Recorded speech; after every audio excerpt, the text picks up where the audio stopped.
Now let's get it started. Let's get it started. Play ball! PSG beat Arsenal home and away in the semi-finals of the Champions League in Paris. That game ended 2-1. Good game for PSG to reach the final of the Champions League. They will play Inter Milan May 31st in the finals of the Champions League. But guys, if you look at that game, it was an interesting game. First 15 minutes, Arsenal came out fighting. They came out, they wanted to score an early goal. They were even changed the tactics, like Partey was throwing long throws inside the box. They almost got a goal from one of those throws. They were pushing, and Donnarumma was saving in the first 15 minutes. But after 15 minutes, PSG grew again, as they normally do, and balanced the game, and they ended up winning that game 2-1. Yeah, it was a good game. If you look at the performances, you can't fault Arsenal for not turning up on the night. You can't fault Arsenal for not giving it a go. But unfortunately, their effort was not good enough because they had nothing to show for all those efforts at goal. And Donnarumma did a fantastic job. But when PSG got the first goal, I wouldn't fault them.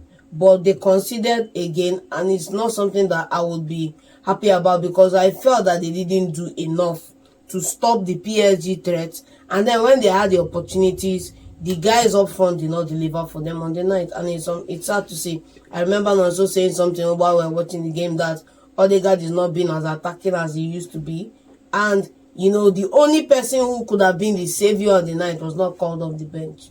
Talking about 1 year. Oh wow, okay, but if you look at that game, PSG, I think they deserve to be in this finals based on even from Liverpool to Aston Villa to Arsenal. They have played well in all three games. The only team that represented the English side is Aston Villa. The only team that represented. What about Liverpool? Liverpool, they play Liverpoul half feet, home and away. Mono. You see, Liverpool got the first win. I think off the substitution. When you do your subs right, you get right. When he took out Jota for Nunes and taking out, I think, Salah for Elliott. Nobody expected Elliott to come in and score that goal. So it was like, let's play mind game a little. And that was how Liverpool got the first win in the first leg. After that one, the second leg, it was total dominance from PSG side, let's be honest about it. But against Aston Villa, they were not dominating the team like that. You see them play, at least, it was like a 50-50 kind of thing. At some point, Aston Villa were the ones even at the edge of qualifying because Aston Villa gave a good account of themselves. Now, going into this game, Arsenal did not turn up. Let's be honest about it. Forget the fact we say Arsenal missed a couple of chances. It didn't turn up. Because Joao Neves was doing everything, was replicating everything Thomas Partey was doing on the side. Vitinha was a box-to-box, it was everywhere in that game. Rice didn't cook. You guys, Rice was like, the period you say the famine of rice was scarcity of rice. There was scarcity of rice in this team yesterday. Odegaard for me was a no-show. He didn't turn up on the night. Look at his compare on the other side. He's on the counterpart. Look at the way Fabian Ruiz, who was supposed to play the attacking midfield role, handled it himself. Rice for me, in front of the 18-yard box, bro, just even if there's no option of passing the ball, just shoot.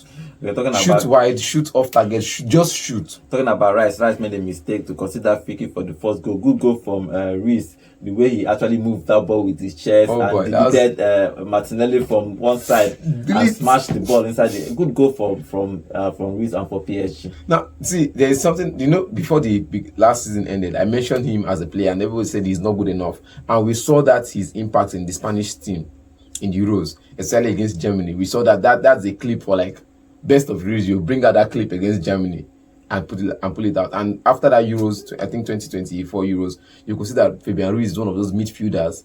He's not really that, they don't really sing his hypes that much, but he's up there as one of the best midfielders in the world right now.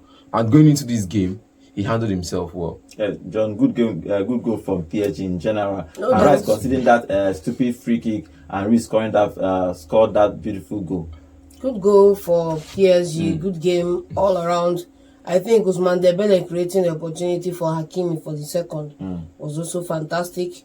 But I would just say that Arsenal did not show themselves in a good light because, the funny part about this whole encounter is that early this morning, Arteta was saying that Arsenal were 100% the better side. I didn't know why he said that. I'm asking myself, in what category? How? He said that the opposition Ben told him that they are the best. I didn't even know. I know all those things.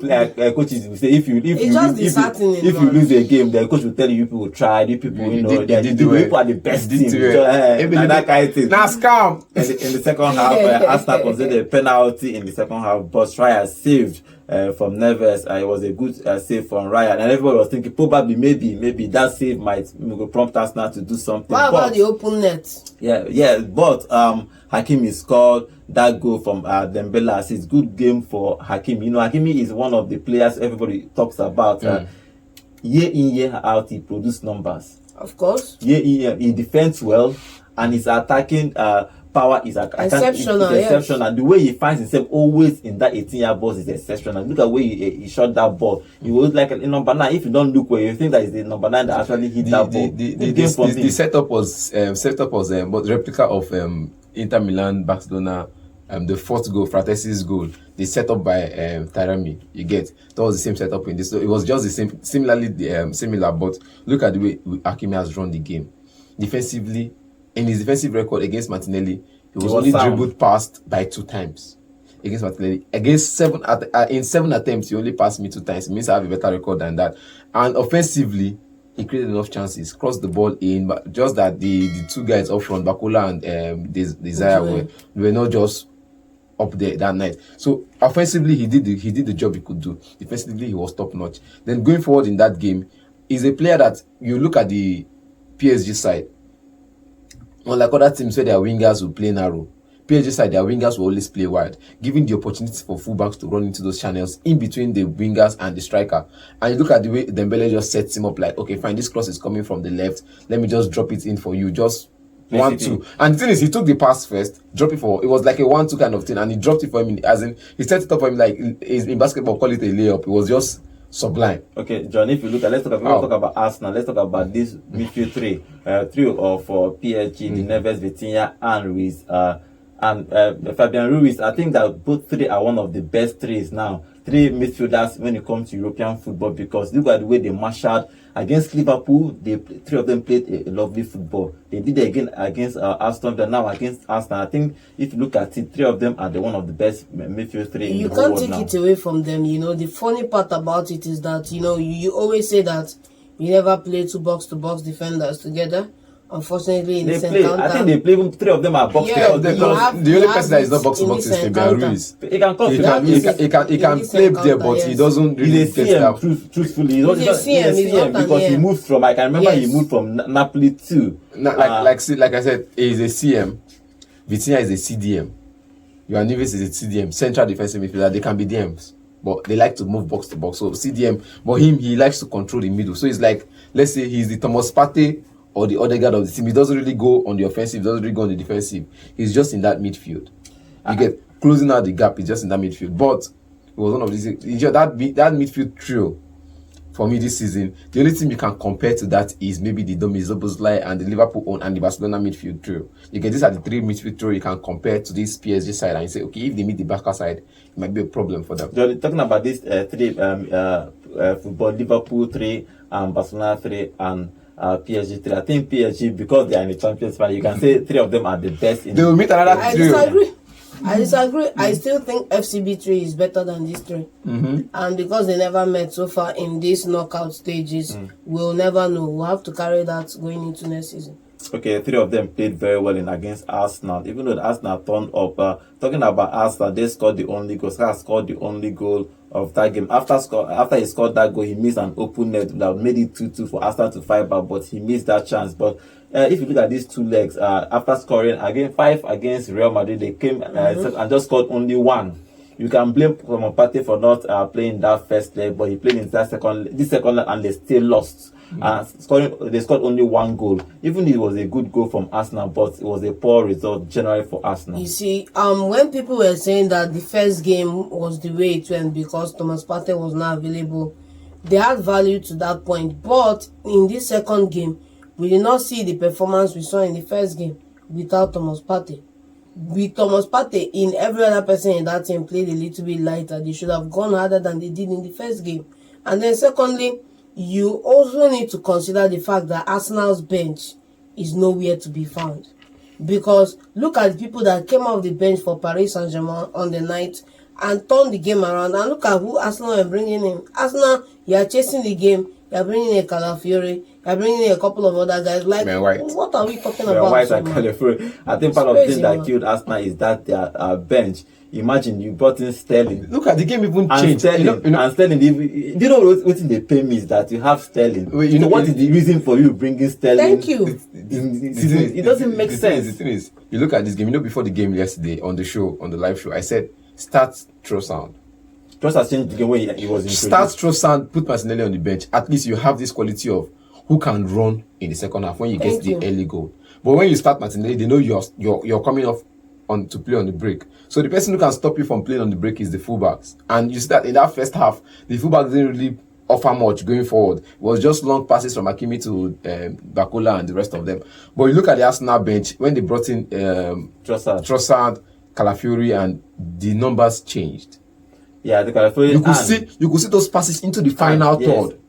From Trossard, you could see those hold-up play that, okay, I'm holding on to this ball, nobody can take it off me, let somebody else come and make those runs into the channel. Okay. And you saw Arsenal players making those runs into the channel, but yeah, just that clinicality was not on their side that night. But Trossard for me was one of these players that could have started.